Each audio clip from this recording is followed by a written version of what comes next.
আজকে আমি আপনাদেরকে এটা শিয়ালের ঘটনা শোনাবো, ইনশাআল্লাহ। একদিন এক চালাক শিয়াল খাবারের খোঁজে বনের মধ্যে ঘুরছিল। অনেক খোঁজার পর সে একটা মরা গরু দেখতে পেল।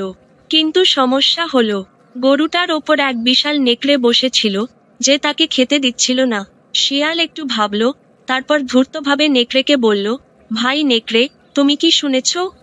রাজার সিংহ নাকি তোমাকে খুঁজছে। নেকড়ে ভয় পেয়ে গেল। কেন?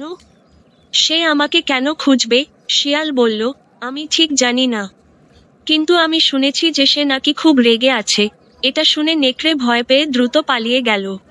শিয়াল সুযোগ বুঝে আর এক মুহূর্ত দেরি না করে গরুটাকে খাওয়া শুরু করলো।